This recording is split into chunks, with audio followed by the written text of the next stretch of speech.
বিশ্বাস করেন ভাই, আমি একমাত্র ব্যক্তি এই পোশাকে আছি। হ্যাঁ, আমি কিছুক্ষণ ওইখানে দাঁড়িয়েছিলাম, মানে খুব চিন্তা করছিলাম কি এখানে আসবো কি আসবো না, কারণ এখানে আসলে যারা গোসল করতে আসছেন সানবাদ দিচ্ছেন, হ্যাঁ, মানে সবার পোশাক আপনারা হয়তো দেখতে পাচ্ছেন, একটু দেখাই করে দেখায়।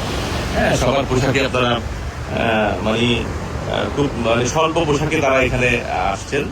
তো আমি ব্যক্তি একমাত্র ব্যক্তি এখানে ক্যাশ পরে আসছি, জিন্স প্যান্ট পরে আসছি, শার্ট পরে আসছি। উল্টো আমি এখানে কিভাবে নামবো আমার লজ্জা লাগছে।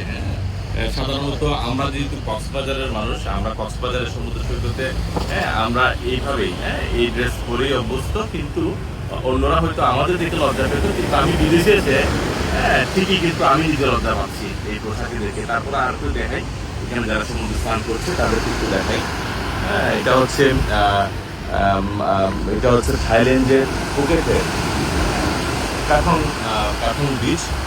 এই বিচের এখন হচ্ছে প্রায় 1টা বাজে, বাংলাদেশ টাইম হচ্ছে 12টা দুপুর। হ্যাঁ, মানে অনেক পর্যটক, প্রচুর পর্যটক, কিন্তু তাদের মধ্যে কোনো ধরনের ইয়ে নাই। এই যে বাংলাদেশের মধ্যে এত গ্যাদারিং হয় এটা নাই, কিন্তু গ্যাদারিংটা অনেক বেশি।